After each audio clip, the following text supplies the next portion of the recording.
only football can make you feel like this.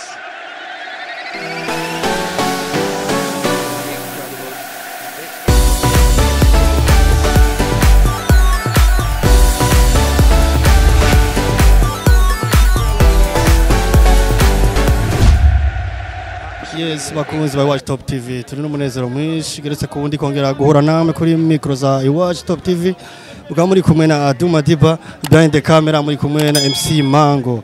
Yes, uyu munsi rero twatembere kuri mesa harimo harabera match ya basket yahuza Aigle Noir the Fighter vs na VBC Muyinga. Iyo vyahuye kabirangiye match Aigle Noir irushije biboneka VBC. Tukaba turi kumwe rero kuri micro za Iwacu Top TV n'umukoca wa Aigle Noir yaje ivuye Bujumbura. Mugabo ni makamba araza kutubwira vyinshi atangure abidondora anabaramutsa. Karibu kuri micro za Iwacu Top TV. Nitwa Ishimwe Rich nkaba ndumenyereza wa Aigle Noir Basketball Club. Yes, coach, no musi mwaramutse mutembera Muyinga muje guhira na VBC. Twumvise ko maze imisi equipe yanyu izunguruka igihugu cyose ica mu ntara zitandukanye. Tushaka kumenya urugendo muri mu rusiguye iki kuri mwebwe hanini nka coach wa equipe. Ni equipe iba iriko turiko turiyubaka. Ubona ko ari equipe mwaka uheze bitashogenda nkuko uburongozi bwa club bwavyifuza. Hama uno mwaka bakaba nyine bashatse ko bogira equipe nziza ishobora kuja kwihiganwa iryo muri kino gihugu neza ikabasha gutwara ibikombe komsa ikashobora nyine no gusohoka hanze. Yes, mwaje Muyinga muje guhura na VBC uyu munsi mwari muje mwaciye mu zindi provinces zitandukanye sinzi ko mutumenyesha mumaze guca hamwe na hamwe. Hariho ama match yabereye Igitega twahagiye inshuro nka zibiri hamwe niyo yo mu Kirundo twari ejo hamwe n'ino musi twakinye Imuyinga. Muje guhura na VBC imisore y'imiyabaga ubona ko nayo mwagerageje gukina nubwo mwabarushije mugana bo bagerageje kubagora. Sinzi ko mutubira ko mwababonye uko byari vyifashe hanini igihe mari murahura nabo. N'abantu ubona ko bakiri bato ko bazotera imbere nibaza yuko bobandanya bakora cyane kugira babashe kugera ku rundi rwego. Nibaza yuko bakiri batoyi nta kidashoboka barashobora kugera ku zindi nivo nziza hamwe bagumana bagakora cyane bakagira na discipline. Ihangiro ryanyu watubwiye yuko mu muragereza gutegura umugwi kugira uzugere ku rundi rwego rushimishije nko gutwara bikombe n'ibindi bitandukanye. Mutubwira nk'iyi championnat ya national aho ukuntu mwari mwifashe kibanza mwarimo. Championnat national nibaza ko mwaka uheze tutari turimwo n'uno mwaka yirikira banibaza ko tutarimo. Twiza yuko mwaka ugiye gutangura tuzoshobora kwigenza neza mwiganwa ry'Ibujumbura kugira tubashe kwinjira muri championnat national kuko muri championnat national yinjiramo equipe zine za mbere z'Ibujumbura. Neza cyane mwahuye na equipe y'Imuyinga sinzi ko hari amayirema wabonye yo bagerageza kuko nabonye mwe murateguye cyane kuva mu mizi n'abahungu baba baramenyeranye cyane. Sinzi ko natwe ko watubonye nk'akantu wovuga uwo washimye cyane ku equipe y'Imuyinga. Mbone equipe ubona ko ifite n'umenere mwiza adunda afite amavuma meza donc ashoboye akazi k'umenere neza. Hamanaza yuko ari equipe izoshobora gutera imbere. Nabonye ko harimo nk'aba Varsi akina Ibujumbura mu mugumwe w'ino w'Ibujumbura harimo n'undi nabonye muremure akina muri New Star harimo n'undi nawe mu pivu yahora akina muri Gym Kana. Nibaza ko ari equipe nziza atacibaye. Neza cyane mbere ko ndagusezera nashaka numve ntawo giroshimira cyane ukuntu bari biteguye ntawo ufite moshimira. Bon, cyane mbere turashimira Imana, turashimira umurongozi wa Aigle Noir Reveriano, turashimira kandi n'usanzwe aturaba General Birute gusa. Turashimira n'abandi nka Apotre Jean Paul basanzwe bakunda kutuba hafi hamwe n'abakinnyi bakunda kwitanga kuza mu entraînement nabo dukwana n'abandi bo muri staff bose. Ubukurikira mugiye kuzobandaniriza kugenda rwanyu he? Sinzi mugabo nibaza yuko muzomenya canke mukavyumva ku ma page yacu ya Facebook barakunda kwivuga barakunda kwimenyesha ngira muzomenyeshwa kandi vuba. Umuntu ashaka gukurikirana ibikorwa vya Aigle Noir yoza basketball yo bikurikirana ciye kuzihe mbuga nkoranyambaga. Murashobora kuraba kuri page ya Facebook ya Fondation Pax hari amafoto usanga ko ibikorwa Aigle Noir igenda irakora murashobora kubibonako.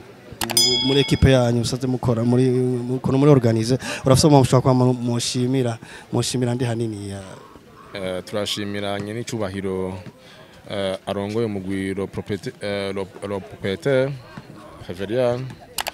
Turashimira kandi n'abarongozi ba club basanzwe barongoye club n'abari muri staff bose n'abakinyi bose kubera tushike kuri no niveau ni kubera abakinyi nabo nyene bitanga cyane gose. Neza cyane kandi agize ndabashimira ndabipfuriza n'amahirwe mu nteguro zanyu. Murakoze cyane. Merci cyane.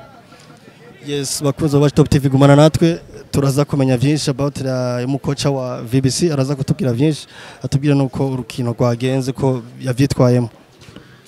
Bakunze wa Top TV kuko twabemereye ko twashikiriza ibintu bimeze neza ubu naho kuri micro za Watch Top TV turi kumwe n'uburongoye VBC goro musi tukaba yagaragara ari na kocha araza kutwiganira byinshi ku rukino rwagenze rw'abahuje na Aigle Noir. Reka tumuhe ikaze kuri micro za Watch Top TV, kaze kuri micro za Watch. Murakoze cyane. Meze neza. Yego.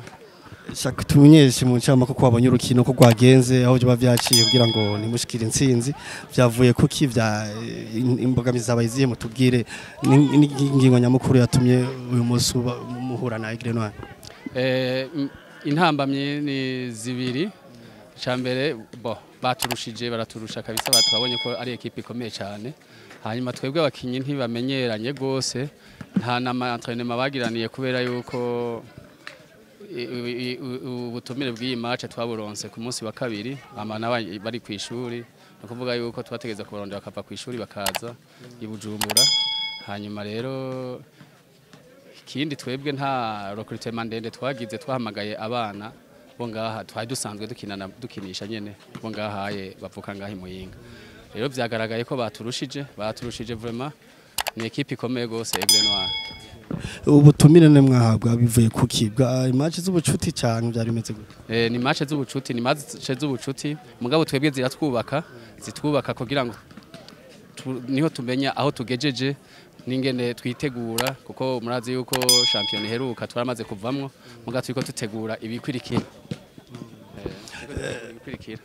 Ego mugabo muri VBC abakinyi tumenyereye sukani anini yatwabonye nka equipe de base yatanguye si utwara tumenyereye twabonye amayirima mashasha bavyavuye kuki ko tuzi harimo amayirima twabonye asanzwe kina handi mwitije byavuye kuki bari batubwiye ko twokwitegura hama rero aba aye kubisanzwe na hari abana ngahi Muyinga basanzwe bafite andi makipe yakina mu Bujumbura ariko rero nibo twaciye twitiza kubera ko bari bavuze ko ari bakina n'intara donc bakina n'intara si equipe VBC gusa nuko ariko VBC ariyo yaserukiye intara kuko nabo nyene abo bazanye sawa muri Aigle Noir gusa byagaragaye ko harimo abakinyi bo mu yandi ma equipe menshi asanzwe ari mu gisagara ca Bujumbura bakombinye twebwe natwe nabana bo ngaha mu gisagara neza cyane. Reka nangiza ndagushimira ndonarifuriza gutegura urwaruka rw'Imuyinga mu bijanye n'inkino. Murakoze cyane namwe kandi turabashimira cyane ko mwama mutuba hafi mu nkino nkizi iye namwe ejo canke ejo mukabona kandi kaerema kari hariya matugeka ugwara uti uriya yo bafasha mugabo n'uburyo ntitunganya na Aigle Noir n'uburyo ntitungana nico kiratuma dutsindwa. Yego kandi nangiza ndabashimira rero ndabifuriza n'ibihe byiza. Sawa. Yes, bakunze wa Top TV nkuko twirigwanye kuva mu gatondo gushiza isaha no munsi tumeze neza cyane kuri micro mari kumwe na Aduma Diba behind the camera MC Mango. Yes, ndabibutsa kugira subscribe, likes and share ubisangiza abantu byatuma twirongera ama notification ameze neza. Ciao.